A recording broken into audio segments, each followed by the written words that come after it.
Programme मध्य मुकाबले में खुश आमदेद। मैं हूं रबिया एहसन और मेरे साथ मौजूद है रऊफ लासरा। और आज के प्रोग्राम में जिन टॉपिक्स पे हम बात करेंगे उसमें सबसे पहले पार्टी संभालते ही मरियम नवाज ने जारहाना अंदाज अपना लिया। इमरान खान के साथ 5 के टोले को मुल्की तबाही का जिम्मेदार करार दे दिया। दूसरी जानब चीफ ऑर्गेनाइजर बनते ही पार्टी के अंदर मरियम नवाज को सख्त मुजाहमत का सामना। साबिक वज़ीर आज़म शाहिद खाकान अब्बासी ने पार्टी की नायब सदारत से इस्तीफा दे दिया, जबकि इमरान खान ने इंतखाबात में ताखीर का खदशा जाहिर करते हुए जनरल बाजवा और फैज हमीद से मुतालिक अहम राज खोल दिए। मौजूदा सियासी हालात और लीगी क़यादत के इख्तलाफात से मुतालिक जानेंगे मुस्लिम लीग नून के सेनेटर डॉक्टर आसिफ किरमानी, जो आज के प्रोग्राम में हमारे साथ मौजूद होंगे। उनसे एक्सक्लूसिव गुफ्तगू करेंगे। इसके अलावा बात करेंगे इमरान खान दौर में तालिबान के दर्जनों सजा याफ्ता मुजरिमान रिहा करने का बड़ा इंकशाफ। केपी में दहशतगर्दी ने एक मरतबा फिर सर उठा लिया।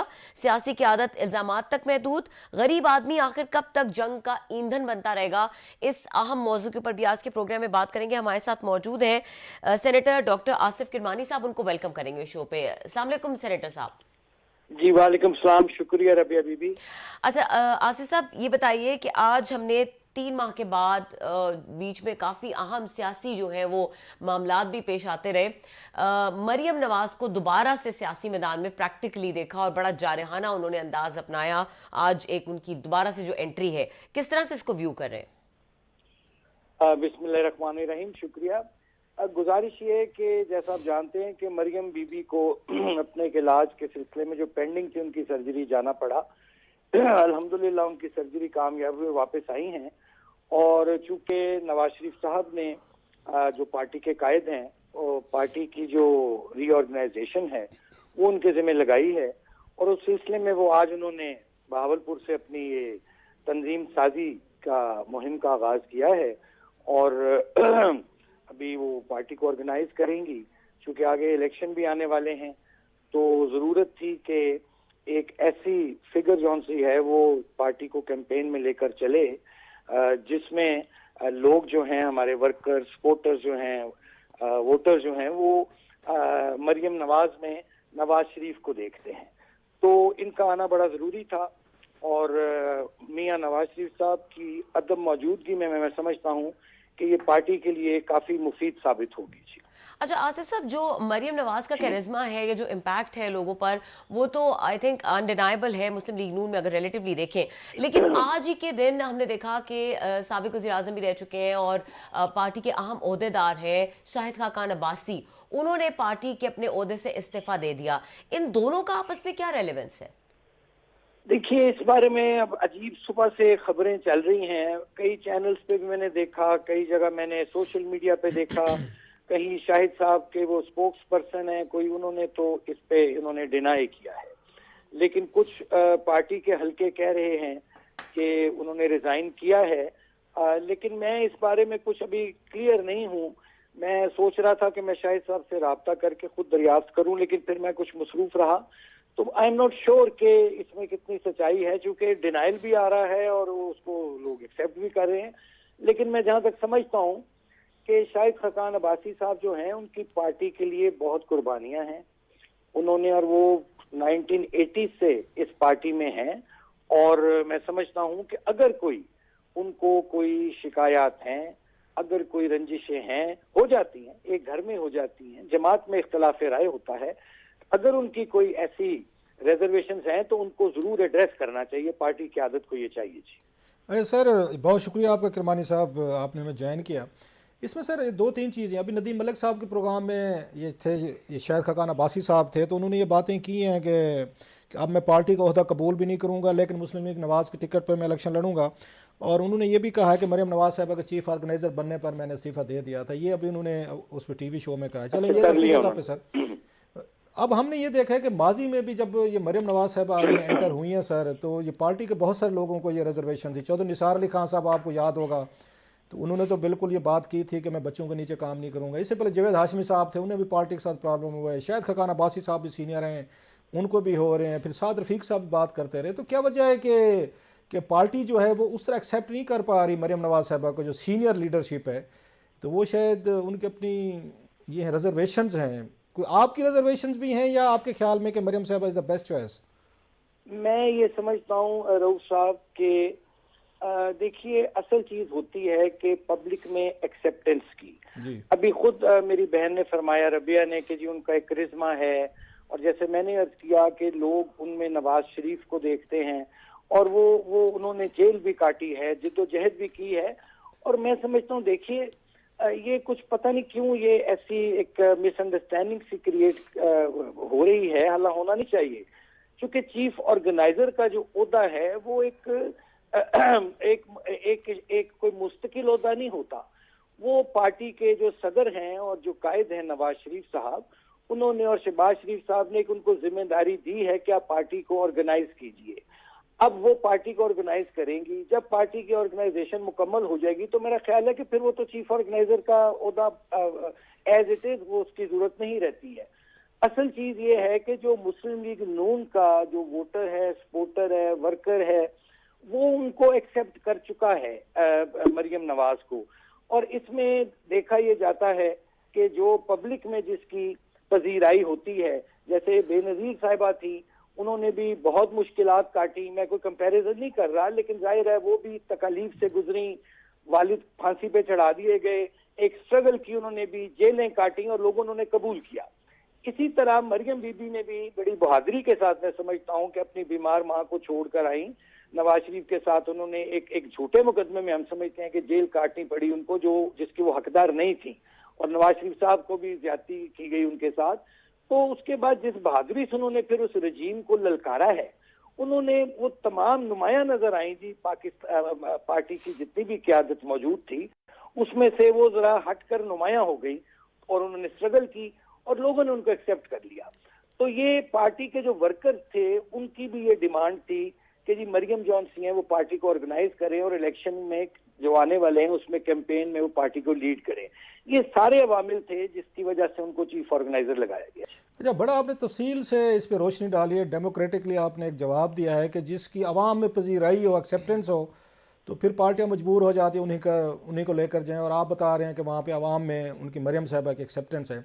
जो बात आपके बकौल आपको समझ में आ रही है, आपके बकौल आवाम को समझ में आ रही है, तो ये बात चौधरी निसार अली खान साहब हूँ या ये शाहिद खकान अब्बासी साहब हूँ, ये बड़े इंतहे पुराने सीजनड लोग हैं, इनको 40-40 साल होने वाले हैं पॉलिटिक्स में, ये बात इनको क्यों नहीं समझ आई सर? इन्होंने क्यों रिवोल्ट किया? देखिए, चौधरी निसार साहब तो बहुत जल्दी चले गए, उस वक्त तक तो कोई ऐसी डेवलपमेंट नहीं उन्होंने वैसे, मैं आपकी बात काट रहा हूँ सारी, चौधरी निसार अली खान साहब रिकॉर्ड पे इंटरव्यूज में कहा था कि मैंने कह दिया कि मैं बच्चों के नीचे काम नहीं करूंगा। रिकॉर्ड पे उन्होंने उस वक्त भी बात की थी। आप दुरुस्त फरमा रहे हैं साहब। मैं सिर्फ ये अर्ज कर रहा हूँ सर के उस वक्त तो मरियम के पास कोई ओहदा नहीं था जब चौधरी निसार साहब चले गए थे, छोड़ को एंटीसिपेट करके चले गए, चले ठीक है चले गए, कोई नहीं, जहां रहे खुश रहे। अब सूरत हाल ये है कि पार्टी के कायद नवाज शरीफ है, पार्टी का सदर शहबाज शरीफ है, और चाहे मरियम हो, चाहे शाहिद खकान अब्बासी हो, चाहे कोई भी पार्टी में हो, चाहे मैं हूं, हमारा लीडर क्यादत तो एक ही है ना, नवाज शरीफ है। उसी के नीचे सब ने काम करना है, चाहे वो शाहिद साहब हो, चाहे मैं हूं, चाहे मरियम हो, चाहे कोई और हो जी। तो लीडरशिप तो नवाज शरीफ की, और लीडर तो नहीं बदला जाता। ये कुछ मेरा ख्याल है यार दोस्त कुछ ज्यादा ही इस चीज को हवा दे रहे हैं, और मैं समझता हूँ कि आने वाले दिनों में मामला कुछ बेहतरी की मुझे उम्मीद है कि ऐसी भी थोड़ी बहुत जो अफवाहें चलती रहती हैं, मार्केट की खबरें, वो दम तोड़ देंगी इंशाल्लाह। अच्छा आसिफ साहब, लेकिन इसमें एक अंसर जो इतराज करते हैं वो ये भी आता है ना कि मौरूसियत की सियासत है, सियासत जो है वो एक मुनार्क की तरह, जो ये पार्टीज हैं वो इस तरह से ऑपरेट करती हैं कि ये उनके जानशीन जो है उनकी औलादें ही होंगी, बाहर किसी को ओहदा नहीं दिया जा सकता, या बाहर किसी का कैरिज्मा हो भी तो उसको इतना लाइमलाइट में लाया नहीं जाता, it becomes a threat for the party. और कहते हम ये कि हमारी पार्टीज में डेमोक्रेसी है, हम डेमोक्रेसी की ट्रू एग्जाम्पल है। तो ये भी तो एतराज अपनी जगह पे मौजूद है कि ऐसा ही क्यों होता है कि बच्चों के अंदर ये तमाम टैलेंट्स होते हैं और किसी और में नहीं होते? ये मैं आपकी बात से इत्तेफाक करता हूं कि ये आइडियल सिचुएशन नहीं कहलाई जा सकती, लेकिन हैविंग सेड दैट, अब देखिए कि इसको फॉर्चुनेटली कहें, अनफॉर्चुनेटली कहें, कि हमारा जो ये सब कॉन्टिनेंट का खिता है, यहाँ ये सिलसिला चलता रहा है। आपके पड़ोस मुल्क में गांधी फैमिली की मिसाल है कि मोतीलाल नेहरू, जवाहरलाल नेहरू, इंदिरा गांधी, देन राजीव गांधी, संजय गांधी, चलता रहा।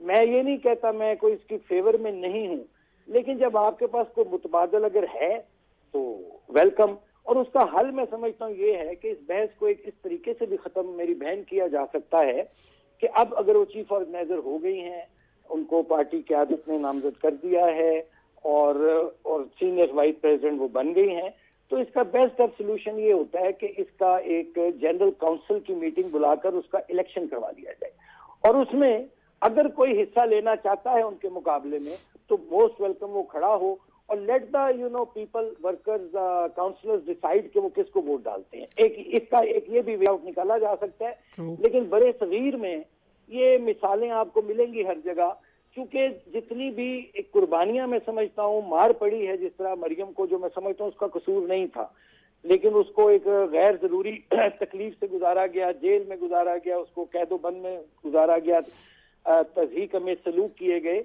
तो उसने प्रूव किया कि वो इन तमाम हालात में डटी रही, वो टूटी नहीं, झुकी नहीं।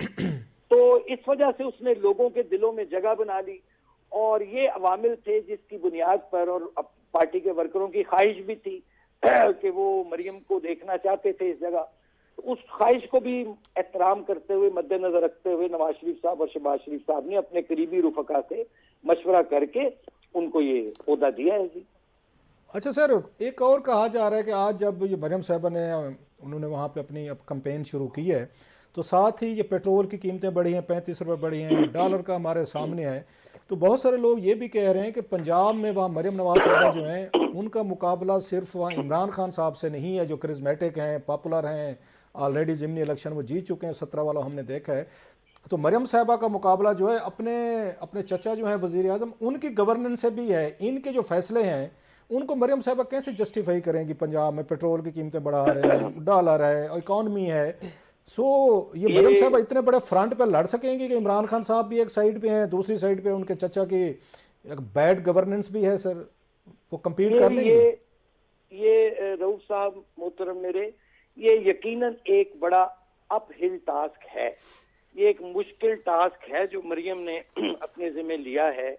और आज उन्होंने अपनी तकरीर में भी कहा कि ये जो सारा एक आज ये महंगाई हो रही है, गुर्बत हो रही है, बेरोजगारी है, पेट्रोल की कीमतें बढ़ रही हैं, डीजल की कीमतें बढ़ रही हैं, उन्होंने इस पे बात की है आज के ये पिछली हुकूमत इमरान खान साहब की जो IMF के साथ लेट मुआहदे किए, फिर उस मुआहदों को तोड़ा, ये वो हमारे गले में एक ढोल पड़ा आ रहा है जिसको हमें बजाना पड़ रहा है। लेकिन हमें ये मालूम था कि ये मुल्क की जो माशी हालत है वो ठीक नहीं है, उसके बावजूद हमने जाहिर है पाकिस्तान की खातिर मियाँ साहब ने ये फैसला किया कि इसको हम ठीक करने की हिम्मत करें, अल्लाह ताला मदद फरमाए। लेकिन मुनासिब यही होता कि अगर जब ये हुकूमत आईनी तरीके से इमरान खान साहब की भेजी गई थी तो आकर इलेक्टोरल रिफॉर्म किए जाते और उसके बाद इलेक्शन करा दिए जाते, आइडियल तो था। लेकिन अब मुल्क के हालात ऐसे मुतकाजी थे कि वो पॉसिबल नहीं हो रहा था, इसलिए हमें डैमेज हुआ, हमारा वोट बैंक मुतासिर हुआ है। लेकिन मैं समझता हूं कि जब लोगों के पास अब जाएंगे, लोगों से बात करेंगे, लेकिन इसके लिए मरियम को मेहनत करनी होगी। ये सिर्फ जलसों से काम नहीं चलेगा, ये वर्कर्स कन्वेंशन से काम नहीं चलेगा। She has to go door to door to people and to convince them, उनको बताना पड़ेगा, उनको कन्विंस करना पड़ेगा, तब जाके ये मामला जो है। किरमानी साहब, बड़ी अहम बात की आपने कि सारा बोझ आप कह रहे हैं मरियम साहबा पे है कि वो जो है पंजाब में लोगों को राजी करें, उनको वोट मांगे, कन्विंस करें। तो शहबाज शरीफ साहब और डार साहब की जो गवर्नेंस है, ये जो फैसले ले रहे हैं, ये तो मरियम के लिए फ्रेंडली नहीं है। मतलब जो यहाँ पे हो रहा है, जो 24 किलोमीटर में हो रहा है, जो कोई फैसले लिए जा रहे हैं, तो वो 12 करोड़ के वो लोगों को मरियम कैसे सेल कर सकती हैं, कैसे कन्विंस करेंगे? स्पेशली 1 साल तो होने वाला है हुकूमत को, 1 साल बहुत बड़ा टाइम होता है सर। 1 साल में अभी तक कोई लोगों की जिंदगी मजीद वर्ष हुई हैं, तो मरियम साहबा कैसे सेल कर सकती हैं इन शहबाज शरीफ साहब और इसाक डार साहब के जो फैसले आ रहे हैं? मैं बिल्कुल आपसे इत्तफाक पहले भी किया है कि ये अपहिल टास्क है, मुश्किल टास्क है, क्योंकि आज लोग जौन से, और खुसूसन जिन लोगों के लिए रऊफ भाई ये मुल्क बना था, कायदे आज़म ने बनाया था, गरीब और मिडिल क्लास, वो तो कुचली गई है। लेकिन देखना ये होगा कि क्या ये सिर्फ 1 साल या 9 महीने के अंदर ये अमल हुआ है। ये तो पिछले 4 साल में आप देखिए, 2013 से 18 तक का आप दौर देख लीजिए नवाज शरीफ साहब का, और 18 से लेके फिर ये 22 तक, जब तक इमरान खान साहब की हुकूमत थी, कि असल महंगाई का जो बुनियाद रखी गई वो तो इमरान खान साहब के दौर में रखी गई, जब IMF के साथ कभी मैं जाऊंगा, कभी नहीं जाऊंगा, कभी चले गए, फिर 3 वज़राए खजाना तब्दील हुए, कंसिस्टेंसी ना रही पॉलिसी में, जाते जाते ब्रीच कर गए, मुआहदा तोड़ गया IMF से के प्राइसेस का। तो ये एक हमारे पर एक फॉल बैक तो आया है, ये मलबा जौन से हमारे पर गिरा है।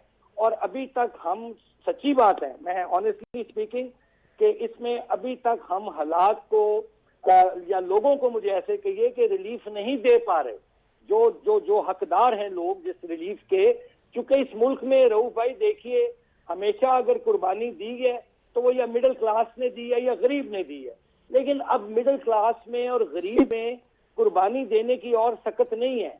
अब जो इस मुल्क की अशराफिया है उसकी बारी है कुर्बानी देने की।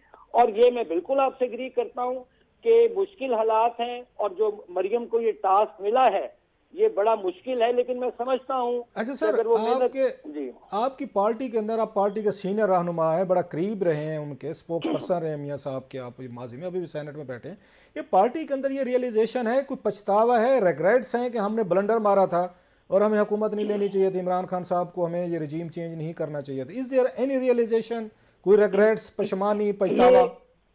ये रिग्रेट तो नहीं मैं कहूंगा मेरे मोहतरम रऊफ साहब, मैं इसको रियलाइजेशन जरूर कहूंगा कि ये रियलाइजेशन हमें तभी हो गई थी जब हमने हुकूमत देख संभाली, और उसके बाद मामला जब देखे तो पाकिस्तान तो मैशत थी जो तबाही के धाने पर थी। तो इस पर तो मियाँ साहब तो बड़े क्लियर थे, ये मेरे जाती नॉलेज में है कि मियाँ साहब का यही ख्याल था कि हुकूमत चेंज करा के तो 2 हफ्ते 3 हफ्ते में इलेक्शन करा दिए जाएं। लेकिन जब वो उसकी जो मैशत थी मुल्क की, वो इसकी इजाजत नहीं दे पा रही थी, तो इसीलिए वो हम कहते हैं ना जी, हमने अपनी पार्टी की सियासत की कुर्बानी दी और रियासत को बचाने के लिए हम अपनी एक जिद्दोजहद शुरू की है।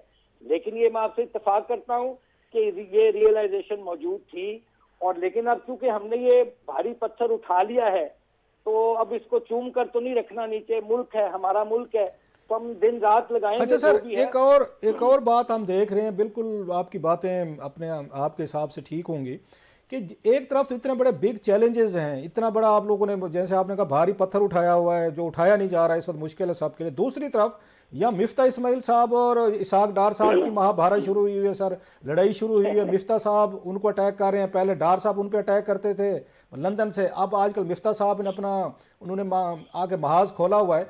तो जब आपकी पार्टी के अंदर यहाँ पे कोई वो नहीं है, कोई उसकी अगर क्लियर पॉलिसी नहीं है कि हमने इकॉनमी कैसे चलानी है, आपस में लड़ रहे हैं, और डार साहब ने दावे किए थे कि 200 से नीचे डॉलर ले आएंगे, पेट्रोल वगैरह ठीक कर लेंगे, तो इसकी कोई है कोई आपके नज़दीक? और इसमें कौन सच्चा है, डार साहब ठीक कह रहे हैं या ये होगा मिफ्ता साहब ठीक कह रहे हैं? आप किस साइड पे खड़े हैं सर?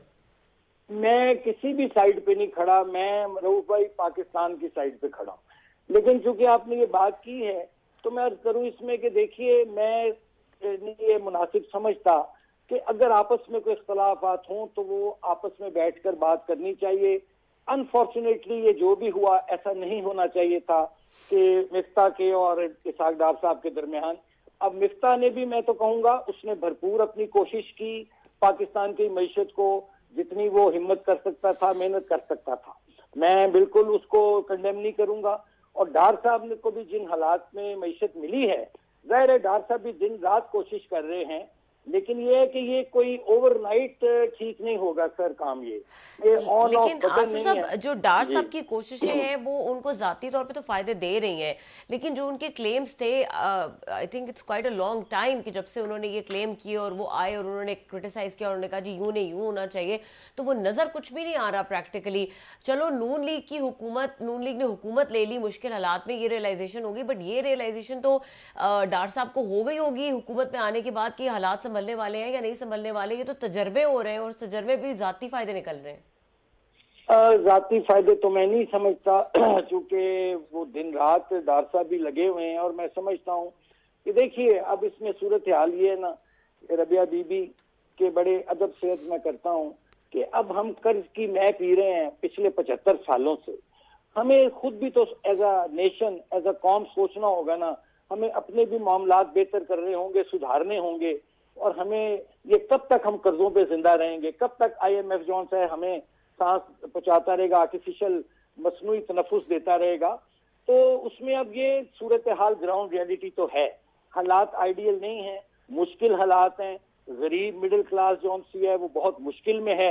लेकिन मैं उम्मीद करता हूं कि ये अब रिव्यू भी आ रहा है इसका, IMF की टीम आई हुई है, उनके साथ कुछ मामला हुए हैं, टाइम लगेगा, कुछ मुश्किल और बड़े फैसले जो सर होते एक हैं और वो आज लिए। हमने चीज़ देखी, मैं आपकी बात सॉरी काट रहा हूँ, कि मरियम साहिबा ने जी, जी। आज जनरल बाजवा पे उन्होंने सीरियस अटैक्स किए। जनरल फैज़ पे पहले भी होते रहे थे, खुलकर बात करते थे, मियाँ साहब ने भी की, मरियम साहब भी करते, लेकिन बाद में जब वो सारी सुलह सफाई हुई, फिर रजीम चेंज हुआ, शहबाज शरीफ साहब वज़ीर आज़म बन गए, केसेस वगैरह सेटल हुए सारे, तो खामोशी हो गई थी। जनरल बाजवा साहब के हवाले से आपकी पार्टी के अंदर कोई बात नहीं होती थी, ना नवाज शरीफ साहब करते थे, ना मरियम साहब, ना कोई और।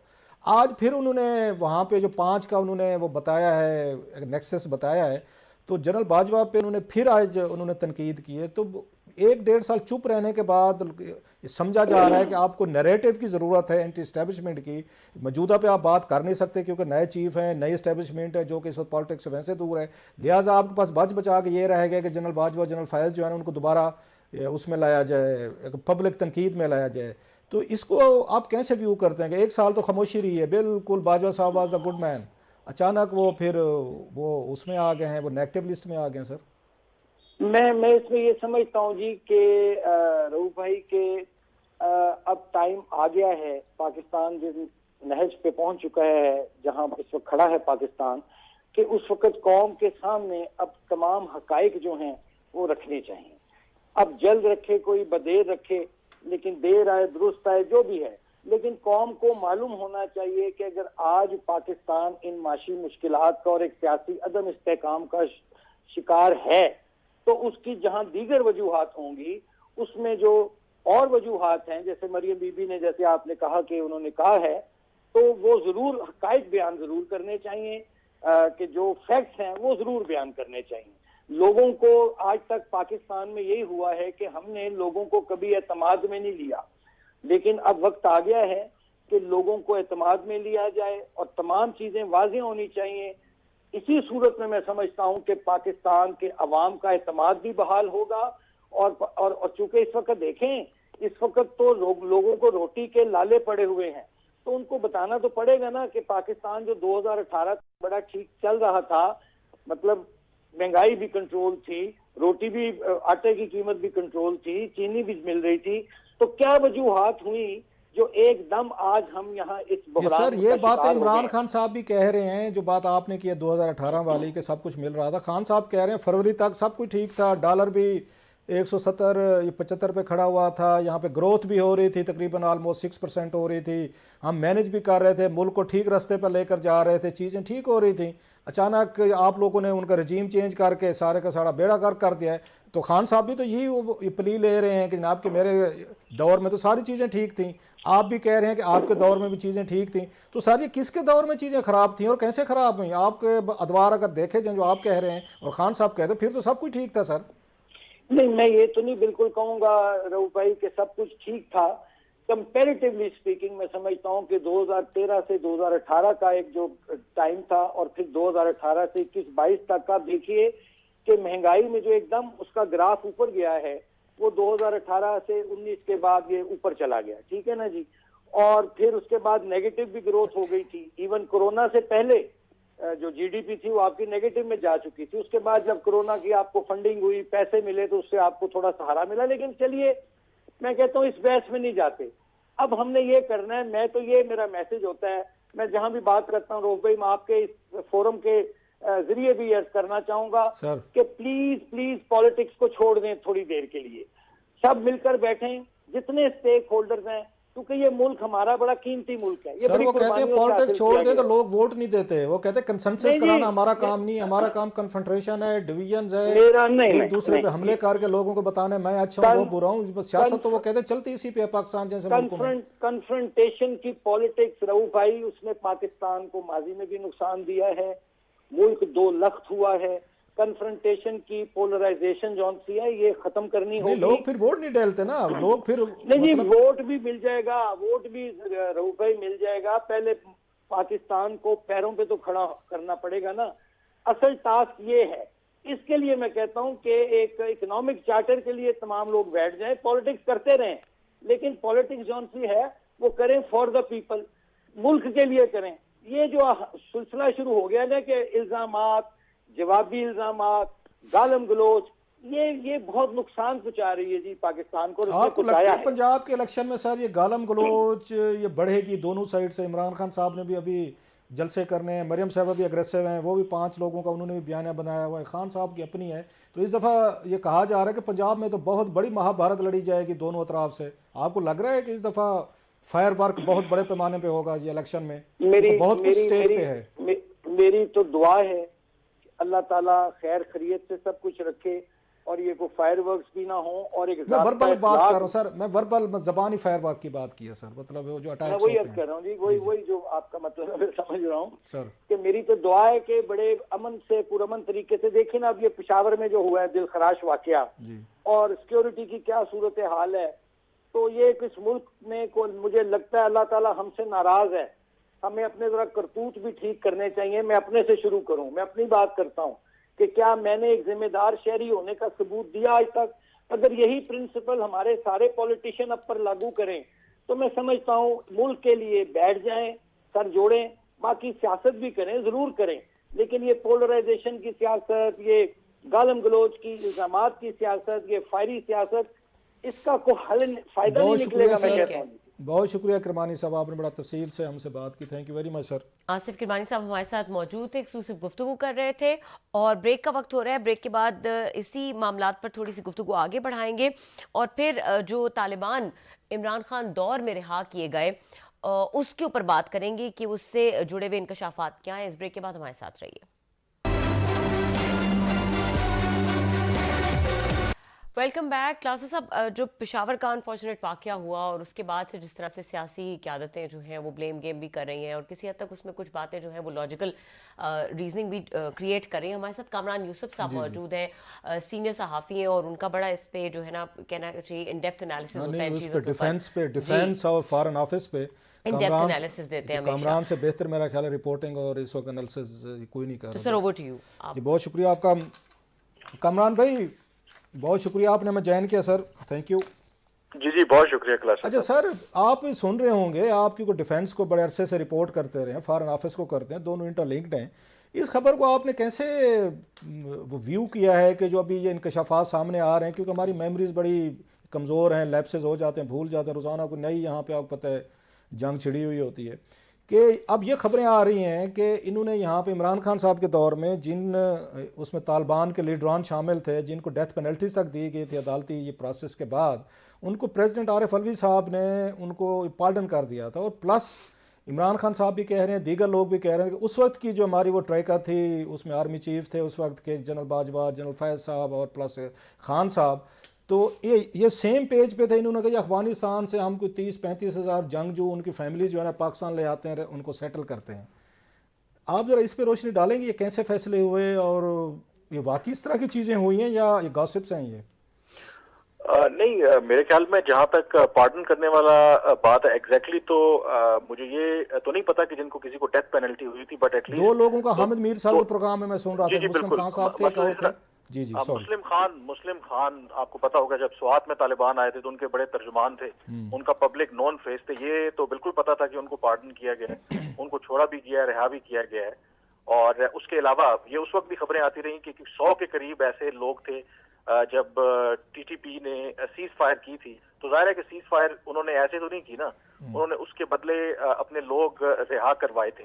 उस वक्त ये तासुर दिया गया था कि जिन लोगों को छोड़ा जा रहा है कि शायद वो कोई जेट ब्लैक टेररिस्ट नहीं है बल्कि बस लो रैंक के लोग हैं। लेकिन जाहिर है कि जो इतलात आ रही हैं कि उसमें सीनियर लेवल पे भी लोग थे। दूसरा, बिल्कुल ये बात 100% ठीक है कि उस वक्त जब ये बातचीत चल रही थी तो सैकड़ों की तादाद में पाकिस्तान ने आने दिया जो टीटीपी के लोग थे। उस वक्त जो मेरी पाकिस्तान के हुकाम से बात होती थी, उनका ये कहना था कि ये वो लोग हैं कि जो बराह रास्त दहशतगर्दी के किसी वाक़े में मुलविस नहीं है। जाहिर है कि अगर किसी का कोई रिश्तेदार जो है वो टीटीपी के अंदर है, क्योंकि यहाँ से जब कबायली जो साबका इलाके हैं, यहाँ से जब ये लोग गए, जब ये सारा शोरश जारी थी तो फिर लोकल इनकी दुश्मनियां भी हो गई थी। तो फर्ज करें कि अगर किसी का एक भाई टीटीपी के अंदर था तो उनकी पूरी वो कहते थे कि फैमिलीज जो हैं वो माइग्रेट कर गई अफगानिस्तान के अंदर, क्योंकि यहाँ पर उनको थ्रेट थी।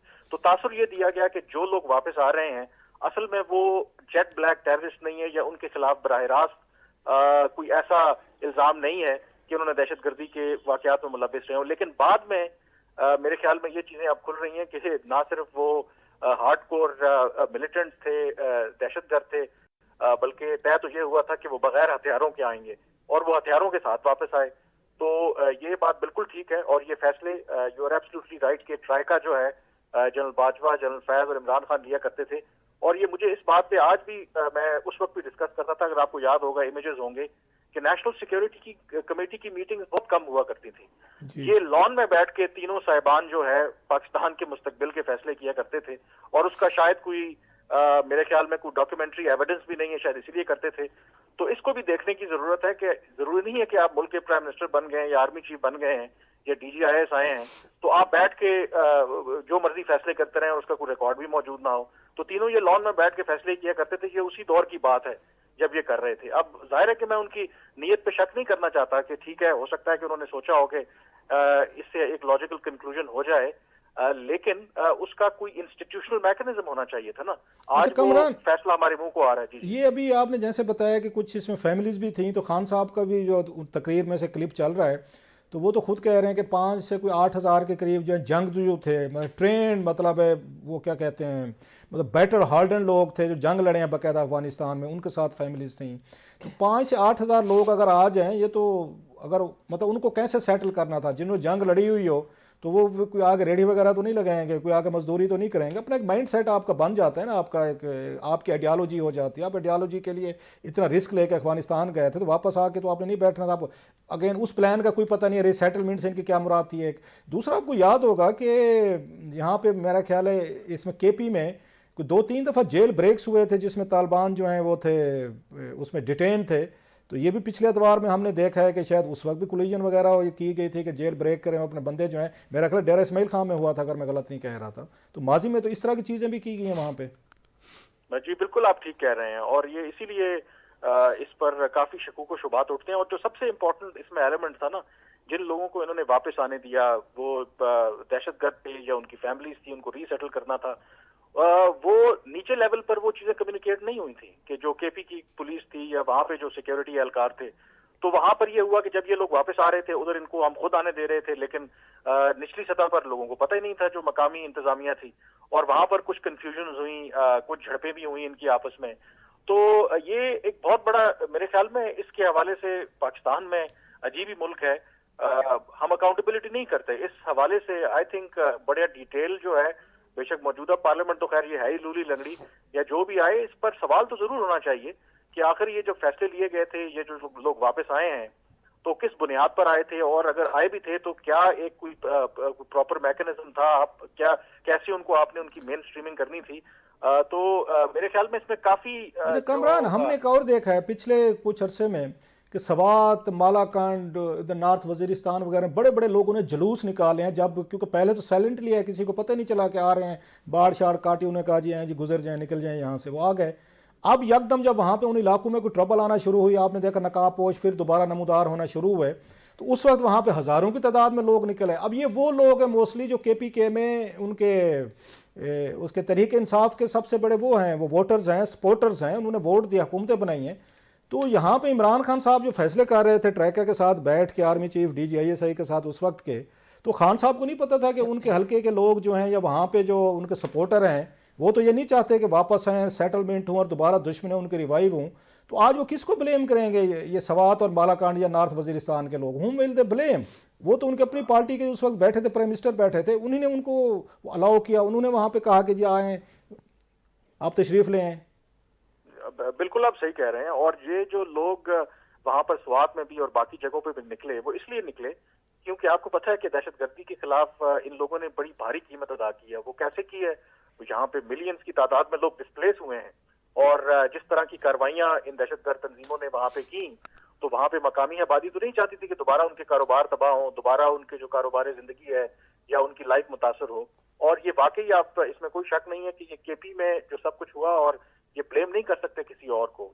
और इमरान खान साहब का जो भी आई थिंक पर्सपेक्टिव था, वो मुझे लगता है कि उसमें कहीं ना कहीं कसूर उस वक्त जो हमारी जो सिक्योरिटी एस्टेब्लिशमेंट थी, जनरल बाजवा, जनरल फैज, वो भी शायद इस खुशफहमी में थे कि ऐसा करने से जो है ना वो मामलात जो हैं वो बड़ा सिंप्लीफाई करके उन्होंने चीजों को लिया कि हम इनको वापस आने देंगे, इनको कुछ अच्छा, मैं सुन रहा था, मेरा ख्याल लास्टली ये कामरान, मैं सुन रहा था उन जनरल तारिक को, जो वो एफसी के कमांडर थे, वो भी जनरल फैज़ पे बड़ी तनकीद कर रहे थे कि चाय पीने के लिए सरीना कैसे पहुंच गए थे। फिर उस दिन हमारे साथ जनरल यहाँ पे जवेद अशरफ काजी साहब थे, उन्होंने भी कहा जनाब कि हमने बड़ी खुशियाँ मनाई, गलत किया जब तालिबान काबुल में आए थे, हमें ये नहीं करना चाहिए था। जो चीज़ें मतलब आम लोगों को समझ में आ रही थी, इनके मिलिट्री कमांडर एक्स को समझ आ रही थी, वो उस वक्त की मिलिट्री क़यादत को क्यों नहीं समझ आ रही थी कि जनरल फैज़ उड़ के वहाँ पे पहुँच गए, ये सरीना पहुँच गए थे काबुल में। आई थिंक यही तो सबसे बड़ा है, शायद एक डिस्कनेक्ट होता है। बल्कि मैं तो ये कहूंगा कि अगर आपको याद हो तो हमारी असेसमेंट कितनी गलत थी, और मुझे अच्छी तरह से याद है उस वक्त सेंटकॉम के चीफ थे जनरल मैकेंजी, यूएस कांग्रेस में उनकी हेयरिंग हो रही थी और उनसे ये सवाल हुआ कि जब अमरीकी फौजियों का इनखला होगा तो वहां पे खित्ते की क्या सूरत हाल होगी, पाकिस्तान पे क्या असर पड़ेगा। उन्होंने ये कहा था कि टीजीपी मजबूत होगी, दाइश मजबूत होगी, पाकिस्तान में दहशतगर्दी दोबारा आएगी। जबकि हमारे जो DGIS है उस वक्त जनरल फैज, वो ये कहते कि एवरीथिंग विल बी ओके। ठीक है, बहुत शुक्रिया। जी कामरान यूसुफ साहब, हमारे पास वक्त की कमी है और यहाँ पे ब्रेक का वक्त हो रहा है, नहीं तो हम आपके साथ डिस्कशन को आगे बढ़ाते। ब्रेक के बाद डिस्कशन को जारी रखेंगे, हमारे साथ रहिए। Welcome back. क्लासेस साहब, आपने कामरान यूसुफ साहब की भी गुफ्तगू सुनी, क्लोजिंग कमेंट। बड़ा अब इस चीज़ पे अब क्या कहा जाए, इस मुल्क वो क्या कहते हैं कि हमें अपने, वो एक होता है, एक यहाँ सिंड्रोम होता है, स्टॉकहोम उसको कहते हैं, स्टॉकहोम सिंड्रोम, कि आपके जो आपको अगवा करके ले जाए ना, जो आप पे जुल्म करे, ज़्यादती करे, आपको उसी से मोहब्बत हो जाती है। ये मतलब दुनिया भर में एक है कि आप वो यकदम वो जो आपको उसमें अजाब और अजियत में डाले हुए हैं ना, तो यू स्टार्ट लविंग हिम और हर। सो हमारे साथ भी वही मसला है। अब मतलब ये वो फैसला है, आप अंदाज़ा करें, इतने बड़े टॉप के लोग बैठे, पता नहीं क्या सोच के और किस तरह इन्होंने बैठ के ये फैसले किए हैं, हमारी टॉप की उस वक्त मिलिट्री लीडरशिप ने, जनाब बाजवा साहब या जनरल फैज़ साहब, कि जो हार्ड एंड वो जिन्होंने जंगें लड़ी हैं, आपकी फ़ौज के ख़िलाफ़ भी लड़ी हैं, उधर अमेरिकन के ख़िलाफ़ भी लड़ी हैं, वहाँ पे उधर पे ये जो नादरन अलाइंस था या उनकी फ़ौजें थी, अफगान फ़ौजें थी, उनके खिलाफ़ भी लड़े हैं। आपने कैसे सोच लिया कि वो ये 40,000 बंदा वापस आएगा, आके वो आराम से सेटल हो जाएगा और वो कुछ भी नहीं करेगा, आपके फायदे के लिए कुछ करेगा? नहीं मतलब आपका फ़ायदा ना करे, नुकसान ना करे ना। हम ये नहीं कह रहे फ़ायदा, मतलब किन आप टर्म्स एंड कंडीशन पर लेकर आए थे। तो सवात और मालाकांड वाले ये फिर किस चीज़ के जुलूस जल से निकाल रहे हैं, अगर मुझे समझ रहे हैं। फिर पेशावर के हमारे KP के भाई जो हैं मादरत के साथ, वो फिर किस चीज़ पर नाराज़ हैं?